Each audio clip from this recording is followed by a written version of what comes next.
యాబిగెయిల్ ఒక ఖాళీగా ఉన్న థియేటర్‌లో బాలే ప్రాక్టీస్ చేస్తూ ఉంటుంది. ఆ టైంలో తన ఇంటి దగ్గర ఉన్న హ్యాకర్ కెమెరాస్‌ని ఆఫ్ చేయగానే స్నైపర్ పొజిషన్‌లోకి వచ్చి వెయిట్ చేస్తుంటాడు. ప్రాక్టీస్ అయ్యాక బయటకు కిడ్నాపర్స్ ట్రాకర్‌ని పెట్టిన కార్‌లో డ్రైవర్‌తో కలిసి అక్కడి నుండి వెళ్ళిపోతుంది. కిడ్నాపర్స్ కూడా వెంటనే బయలుదేరి తనకన్నా ముందు ఇంటికి చేరుకోవడంతో హ్యాకర్ డోర్ ఓపెన్ చేస్తాడు. ముగ్గురు వెళ్లి యాబిగెయిల్ ఇంట్లో దాక్కుంటారు. అప్పుడు అందులో ఒక అమ్మాయికి కిడ్నాప్ చేస్తుంది ఒక చిన్నపిల్లని అని తెలియడంతో, వద్దు నేను చిన్నపిల్లల్ని కిడ్నాప్ చేయడానికి ఒప్పుకోను అంటుంది. కానీ పక్కన ఉన్నవాడు బెదిరించి ఒప్పిస్తాడు.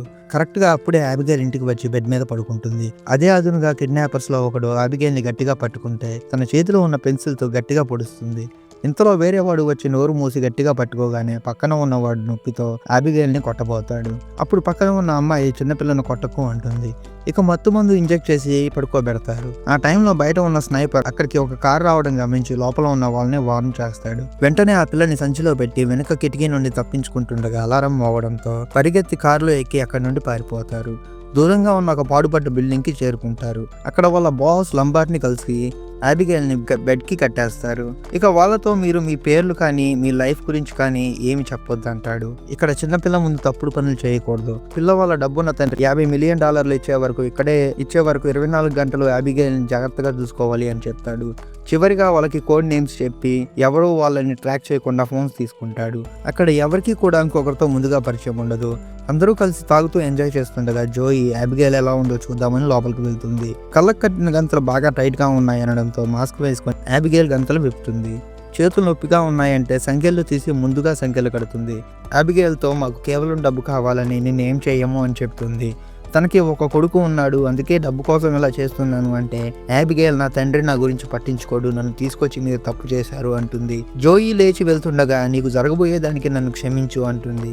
ఇక భయంతో వెళ్లి ఫ్రాంక్తో యాబిగెయిల్ తండ్రి వైలెంట్ అయి ఉంటాడు అంటే ఫ్రాంక్ యాబిగెయిల్ నిన్ను తన మీద జాల్ చూపించేందుకు అలా చెప్పి ఉంటుందని యాబిగెయిల్ ఉన్న రూమ్ లోకి వెళ్తాడు. కళ్ళకు గంతలు లేని యాబిగెయిల్ ని చూసి కోపంతో గన్ పాయింట్ చేసి నా మొహం చూసావా లేదా చెప్పు అంటాడు.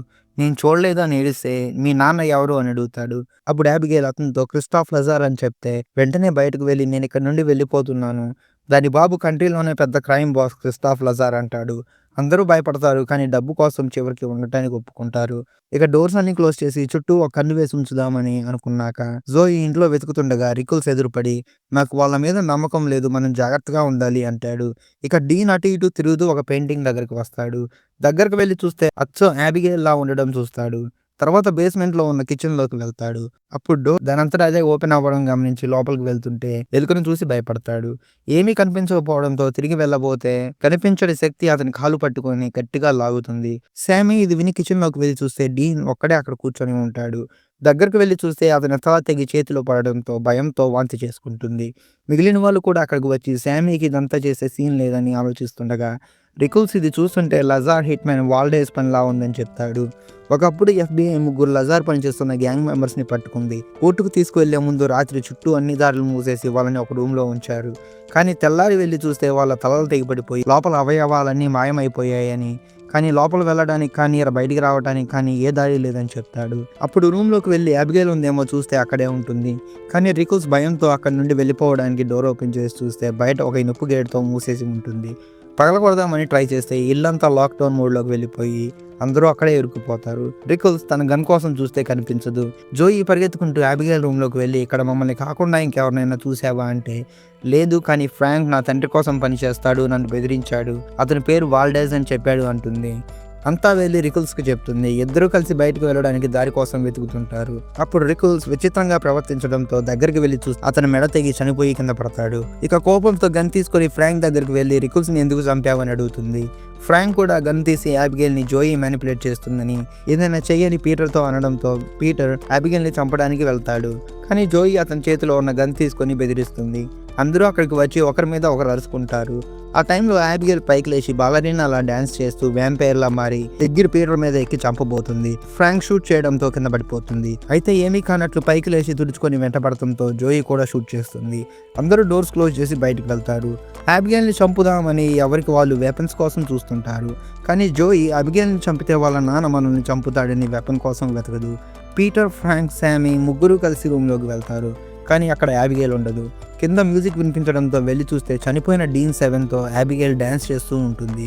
పరిగెత్తుకుంటూ వెళ్ళి శామీ మీద దూకి చేతిలో ఉన్న వెల్లుల్లి వాసన చూస్తుంది.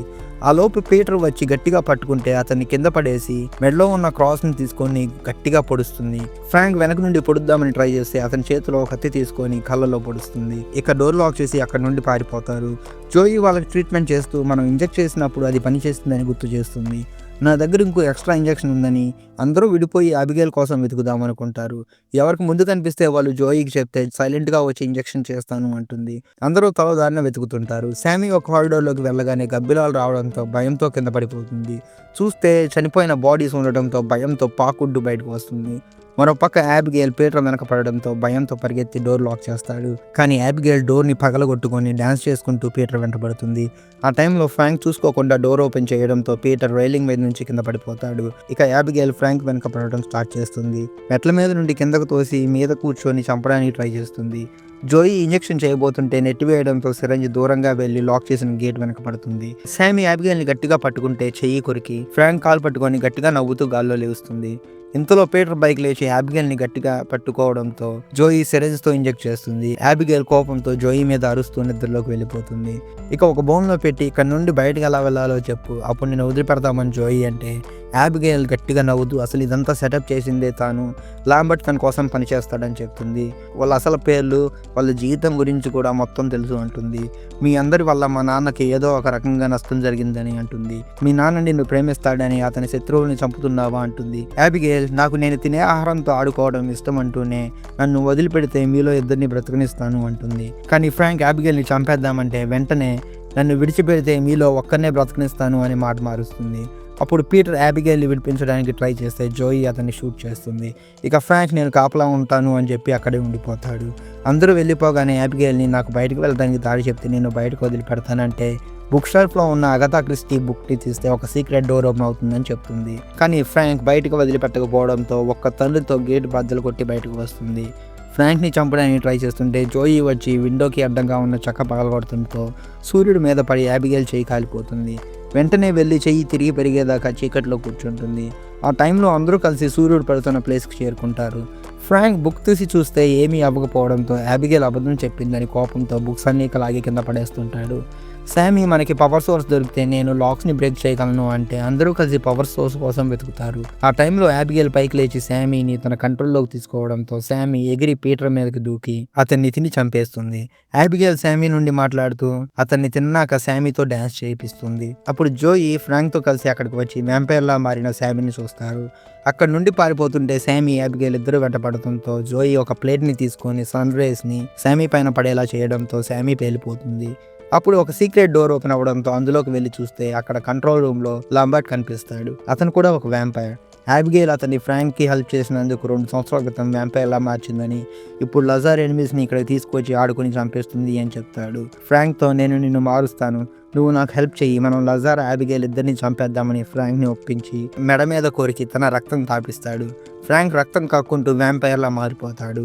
కానీ పైకి లేచి ఒక కత్తితో లాంబర్ట్ని పొడవడంతో లాంబర్ట్ పేలిపోతాడు. అప్పుడు యాబిగేల్ అక్కడికి వచ్చి ఫ్రాంక్ని చంపబోతుంది.